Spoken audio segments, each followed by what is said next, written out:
आउज़ुबिल्लाहिमिनश्शैतानिर्रजीम बिस्मिल्लाहिर्रहमानिर्रहीम।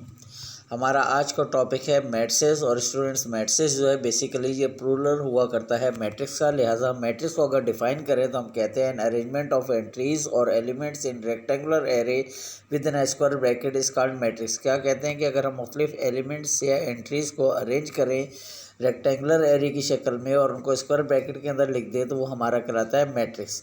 तो मैट्रिक्स का जो प्लूरल हो वो होता है मैट्रिसेस। यहाँ हमने नीचे दो मैट्रिक्स की एग्जांपल्स दी हुई हैं। पहला है ABCDEF पर मुश्तमिल और दूसरा है 5 -9 8 और 0 पर मुश्तमिल। और ये मैट्रिक्स, पहला मैट्रिक्स कहलाता है ऑर्डर 2/3 और दूसरा कहता है 2/2। क्यों कहलाता है ये ऑर्डर में जब हम आगे जाके पढ़ेंगे तो वहाँ आपको एक्सप्लेन करेंगे। पहली बात हमें यहाँ समझने की ये है कि जो यहाँ पे हॉरिजॉन्टल अरेंजमेंट है यानी ABC एक अरेंजमेंट है पहले मैट्रिक्स में और दूसरी अरेंजमेंट है DEF, ये कहलाती हैं रॉस। और जो वर्टिकल अरेंजमेंट है पहले एग्जांपल के अंदर वो है AD एक, BE दूसरी और CF तीसरी, ये हमारी कहलाती हैं कॉलम्स। ठीक है, तो जो हॉरिजॉन्टल अरेंजमेंट होंगी वो रॉस कहलाएंगे और जो वर्टिकल अरेंजमेंट होगी वो कॉलम कहलाएंगे। इसके बाद नेम ऑफ मैट्रिक्स की अगर हम बात करें तो मैट्रिक्स को हम जनरली लिखते हैं बेटा कैपिटल लेटर्स इंग्लिश लेटर से, यानी ABC कैपिटल लेटर से लिखते हैं। कोई मखसूस नहीं है, आप कोई और लेटर भी इस्तेमाल कर सकते हैं ABC की जगह। इसके बाद ऑर्डर ऑफ मैट्रिक्स की बात करें तो जैसे कि ऊपर हमने बात की थी, जो हॉरिजॉन्टल अरेंजमेंट होगी वो रॉ कहलाएगी और जो वर्टिकल अरेंजमेंट होगी कॉलम कहलाएगी। तो किसी भी मैट्रिक्स में जो नंबर ऑफ रॉज और नंबर ऑफ कॉलम को अगर हम मर्ज करके लिखें, जैसे हमने लिखते इस मैट्रिक्स के एग्जांपल में हम लिख रहे हैं कि A = ABCDEF इज़ 2×3 या 2/3। तो बाय डेफिनेशन हम कहते हैं number of rose into number of column is called order of matrix. तो हम क्या कहते हैं कि अगर हम नंबर ऑफ रोज को इंटू कर दें किस साथ, नंबर ऑफ कॉलम के साथ, ये इंटू जो है ये मल्टीप्लाई के लिए नहीं इस्तेमाल हो रहा है, लिहाजा इसको हम आमतौर पे 2/3 या 3/2 या 2/2 इस तरीके से पढ़ा करते हैं। ठीक, अब यहाँ पे जो हमने एग्जांपल दूसरी दी है उसमें हमने दिया है B = 5 -9 8 0। यहाँ पे अगर हम देखें तो दो हमारे हॉरिजॉन्टल अरेंजमेंट हैं, दो ही वर्टिकल अरेंजमेंट है, लिहाजा इसका ऑर्डर कहलाएगा 2/2। इसके बाद हम आते हैं लोकेशन ऑफ मैट्रिक्स की तरफ कि लोकेशन किस तरीके से हम मेंशन करते हैं किसी भी मैट्रिक्स के एलिमेंट्स की।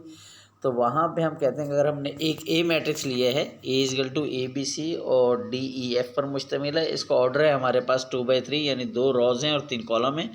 इसमें जो लेटर A हमने लिया है, small letter A, basically first row first column का की एंट्री है, लिहाजा इसको हम लिखते हैं A11 जैसे कि हमने यहाँ मेंशन किया। इसी तरह B जो है वो लिखा जाएगा A12 और C लिखा जाएगा A13, D लिखा जाएगा D क्योंकि सेकंड कॉलम स्टार्ट हो गया, लिहाजा सेकंड कॉलम फर्स्ट रो है तो लिखा जाएगा 21, जबकि E लिखा जाएगा A22 और जबकि F लिखा जाएगा हमारे पास A23 यानी सेकंड कॉलम और सेकंड रो और थर्ड कॉलम। ठीक, इसके बाद हम आते हैं डायगोनल ऑफ मैट्रिक्स की तरफ। तो डायगोनल ऑफ मैट्रिक्स बेसिकली हम कहते हैं वो अरेंजमेंट जो टॉप लेफ़्ट से शुरू होकर बॉटम राइट की तरफ जा रही होती है वो डायगोनल कहलाता है लीडिंग, और जो टॉप लेफ़्ट से शुरू होकर बॉटम राइट पर जाती है वो भी हमारा डायगोनल ही कहलाता है। लेकिन दोनों में फ़र्क क्या होता है इसको हम एग्जांपल से देखते हैं। कहता है in square matrix the value of A11 A22 A33 are the entries of leading diagonal.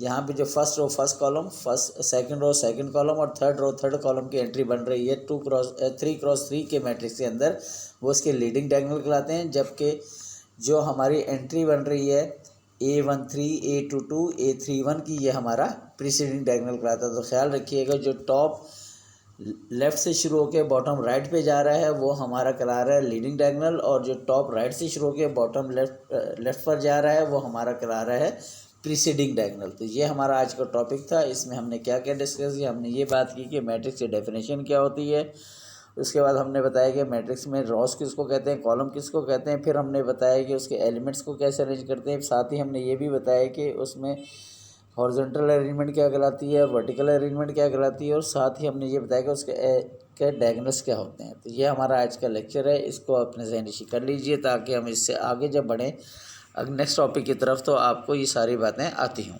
Thank you.